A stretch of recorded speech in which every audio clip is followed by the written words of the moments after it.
ప్రముఖ గాయని ఆశా భోస్లే అంత్యక్రియలు ముంబైలో ముగిశాయి. ప్రభుత్వ అధికారిక లాంఛనాలతో అంత్యక్రియలు జరిగాయి. వివిధ రంగాల ప్రముఖులు, సంగీత ప్రేమికులు నివాళులు అర్పించారు.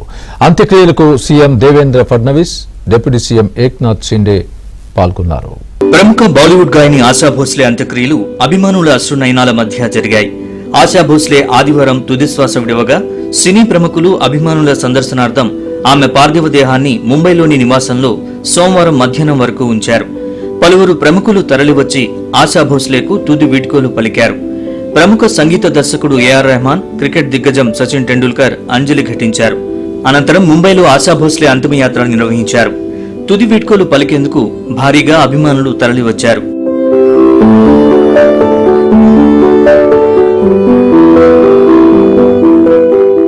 ఆశా భోస్లేతో సచిన్ కుటుంబానికి చాలా కాలంగా అత్యంత సన్నిహిత సంబంధం ఉంది. ఆమె భౌతిక కాయానికి నివాళులర్పిస్తూ సచిన్ కంటతడి పెట్టుకున్నారు. అక్కడే ఉన్న ఆమె కుటుంబ సభ్యులతో మాట్లాడి సంతాపం తెలిపారు. ఈ క్రమంలో ఆశా భౌతిక కాయానికి భారత క్రికెట్ దిగ్గజం సచిన్ టెండూల్కర్, ఆయన భార్య అంజలితో కలిసి నివాళులర్పించారు.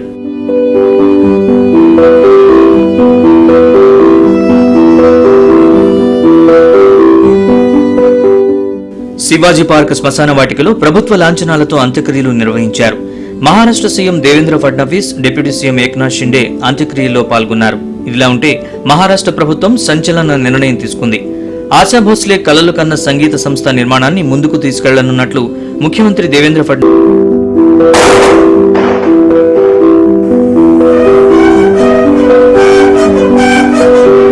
సుదీర్ఘ సంగీత ప్రయాణంలో ఆశా భోస్లే అనేక ప్రతిష్టాత్మక పురస్కారాలను అందుకున్నారు.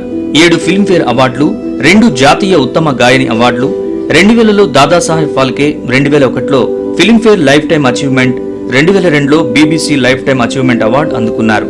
అలాగే 2008లో పద్మ విభూషణ్ ఆమెను వరించింది.